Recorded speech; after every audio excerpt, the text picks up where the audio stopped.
सानिया 9 मई की राख से अब फैसलों की चिंगारियां निकलना शुरू हो गई हैं। कलमा चौक पर कंटेनर जलाने से लेकर पुलिस की गाड़ियों को नजर आतिश करने तक आज अदालत का हथौड़ा ऐसा चला कि पीटीआई की सीनियर क़यादत के लिए जेल की दीवारें मजीद बुलंद हो गईं। डॉक्टर यास्मीन राशिद, उमर सरफराज चीमा और एजाज चौधरी के लिए 10-10 साल की कैद। क्या ये कानूनी अंजाम है या सियासी बिसात की नई चाल? नाजरीन, लाहौर की इंसदाद दहशतगर्दी अदालत ने आज सानिया 9 मई के हवाले से 2 इंतहाई अहम मुकदमात का फैसला सुना दिया है। कोट लखपत जेल में होने वाली खुसूसी समाअत के दौरान स्पेशल जज मंजिर अली गुल ने डॉक्टर यास्मीन राशिद समेत पीटीआई के 8 अहम रहनुमाओं और कारकुनों को मजमूई तौर पर 10-10 साल कैद बामुशक्कत की सजा सुनाई है। ये फैसला इन 2 मुकदमात में आया है जो थाना रेस कोर्स और थाना नसीराबाद में दर्ज किए गए थे। पहला मुकदमा कलमा चौक पर कंटेनर जलाने और जलाओ घेराव से मुतल्लिक था।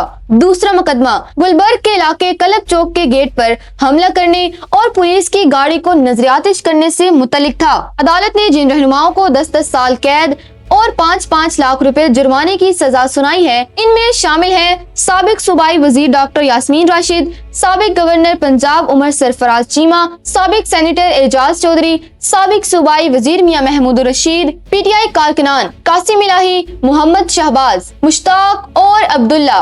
इसी केस में एक हैरान कुन मोड़ तब आया जब अदालत ने सबूतों की कमी की बिना पर साबिक वजीर खारजा शाह महमूद कुरैशी समेत 13 दीगर अफराद को इन 2 मुकदमात से बरी करने का हुक्म दे दिया।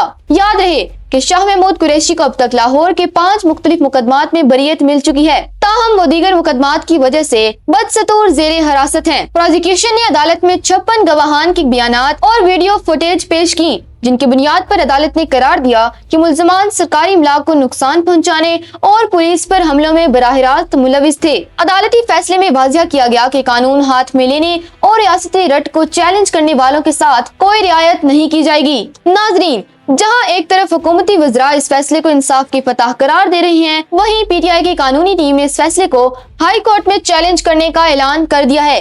9 मई के हवाले से अब तक 5 बड़े मुकदमात के फैसले आ चुके हैं, जिनमें मजमूई तौर पर पीटीआई क़यादत के लिए मुश्किलात में इजाफा होता दिखाई दे रहा है।